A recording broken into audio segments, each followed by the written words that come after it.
Hey, what's up, everybody? This is Charles Sabanson, and welcome you guys to another episode of the Dreamers Pro Show, where we cover everything from sports, hot topics, classic debates, and entertainment.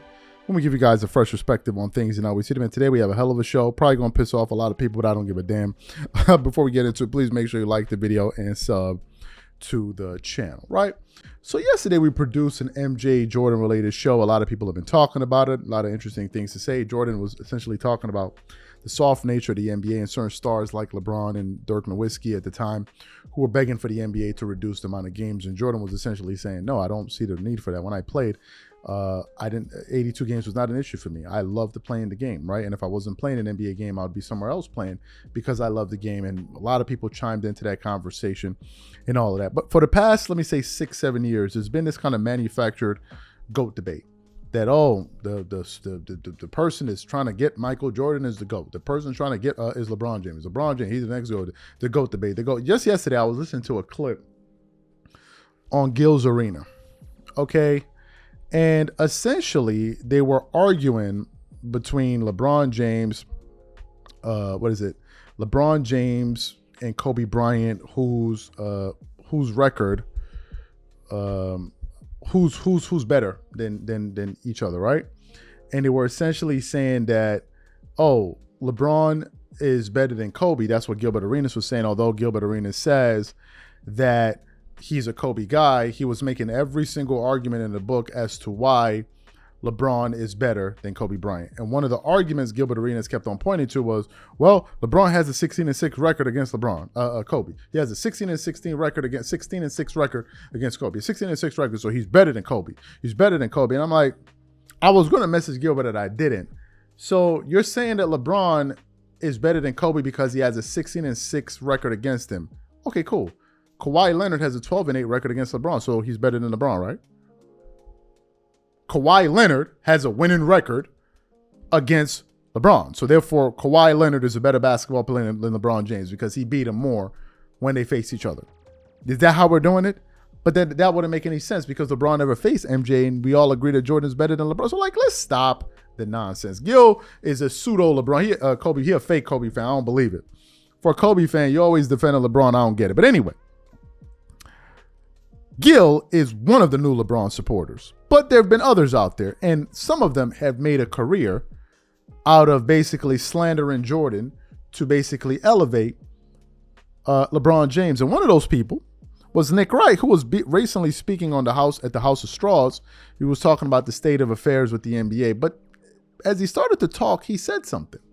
And he was like, a lot of people discovered me because of my LeBron James takes that I used to make on Colin Cowherd. And I'm like, those LeBron takes you were making were was when you were comparing LeBron to Jordan and you were taking shots at Jordan. So basically, people started checking for you because of the crazy stuff you were saying about Michael Jordan. So for those of you who didn't hear what Nick Wright had to say, want to play what he had to say for you now, and then want to come back and continue on the show. Take a listen to Nick Wright basically admitting that his crazy LeBron Jordan takes was really what started to gain him attention. Take a listen to that.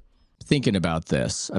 There are a variety of ways to go. You came out and you said the NBA, trouble, man, trouble ahead. You got to do something. Now, yeah, it's interesting because they've signed this huge deal. They've gotten the bag. They've gotten the $76 billion, unless, I don't know, some regulatory agency says that they've got an issue with Warner Brothers. I don't think that will happen.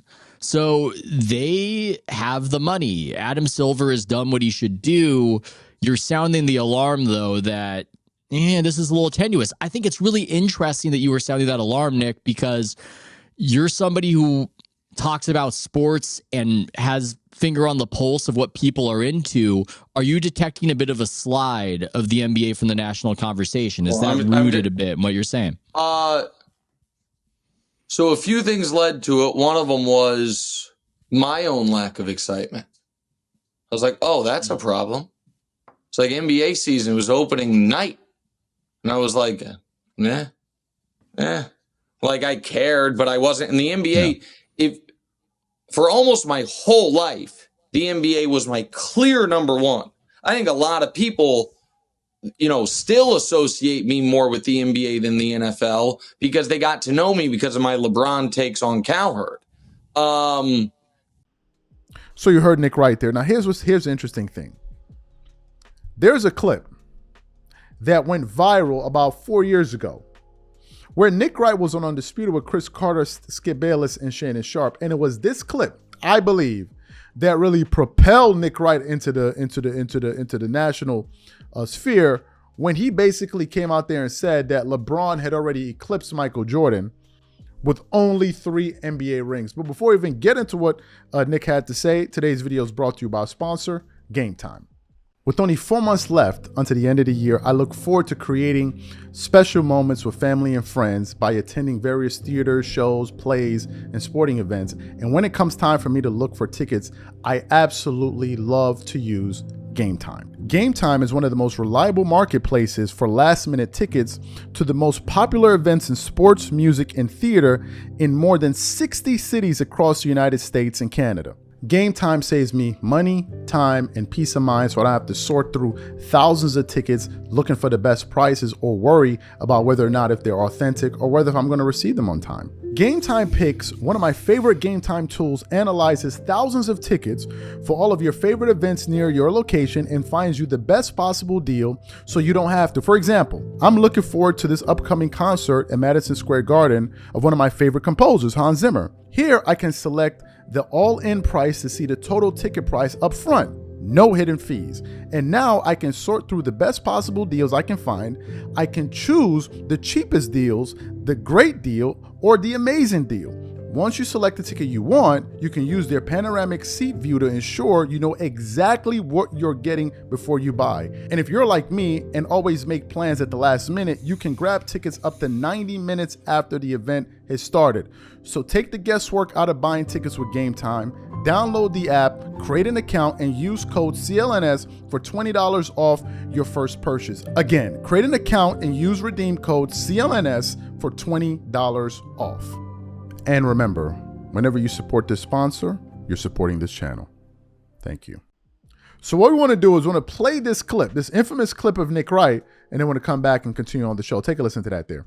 Nick, what would it take for LeBron to pass Jordan as the GOAT? Get him, all right, so if we're talking about accomplishments, he needs at least a couple more rings, probably one more MVP. But if we're talking about accomplishments, Jordan's not the GOAT, it's Kareem. And if it's not Kareem, it's probably Russell. So we're not really talking about accomplishments, we're talking about who's the best. Who's the best? One game to decide your life, who do you want in all-time history? So for LeBron to pass Jordan, he needs a time machine to go back about 11 months when he passed him the first time. LeBron's been the best player ever since about midway point of Game 6 of last year's finals, and all he's done since then is continue that.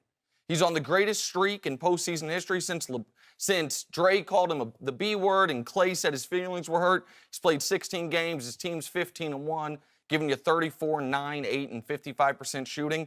And when we're just comparing the two players, LeBron averages more rebounds, assists, blocks, steals than Jordan, shoots a better percentage from 2, shoots a better percentage from 3, is the more versatile defender, can guard all 5 positions. He can do everything Jordan could do, but better. So what does he need to do to pass Michael Jordan? He already done passed Michael Jordan as far as who's the best player ever. So you heard it. You heard it for yourself. That's Nick Wright there basically saying that. That was one of the most outlandish moments in sports in the last, 6-7 years. But it was a moment that got people's attention. See, one of the biggest grifts out there is to say Michael Jordan is not that good. It's a grift. People grift in sports media. And one of the biggest grifts you can do is to say that you're anti-Jordan. Why? Because the consensus opinion is Jordan is the GOAT. The majority, the vast majority, 80% of NBA fans feel that way. Then you have the other 20% they may feel as Kobe, they may feel as Magic Johnson, they may feel as LeBron James, they may feel as Kareem Abdul-Jabbar or Wilt Chamberlain or whoever else. But the vast majority of NBA fans feel that Michael Jordan is the GOAT. So whenever you come out here and start saying these crazy things, people's ears start to prick up. And they're like, what did he just say? What did he just say? And then you start creating what they call rage bait. If I said Jordan is a superior player to LeBron James, there is no controversy there.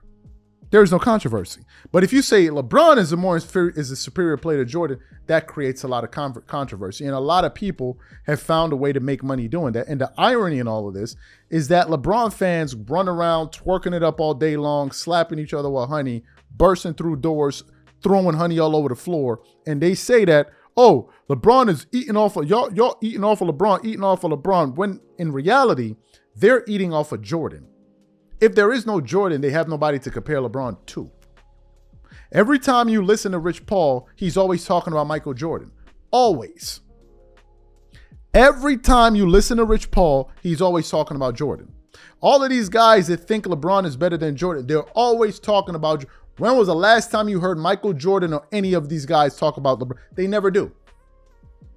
They never do. They never do. Jordan spends zero time convincing people that he's the GOAT. Zero, because we all know. We all know what it is. We all know what it is. We all know what it is. So one of the biggest grifts is to say that Jordan is just not good. And it's a great way to build an audience. Say he's not good. And then you got LeBron fans hollering and screaming, oh, you wouldn't LeBron, you ain't making no. Without Jordan, we wouldn't be talking about LeBron. And by the way, Jordan still outsells LeBron James, Stephen Curry, and Kevin Durant by his damn self when it comes to the shoe market. You know, the guy that you bozos believe is better than Jordan, he outsells them. He's winning everywhere, off the court, on the court, Jordan to go. And that almost cursed. And that must hurt your souls. So you heard Nick Wright himself say it. People know me for my LeBron takes. And his LeBron takes always had something to do with LeBron being better than Jordan. I rest my case. Whatever you guys think, please leave your thoughts and comments in the comment section. We catch you on the next show. Peace.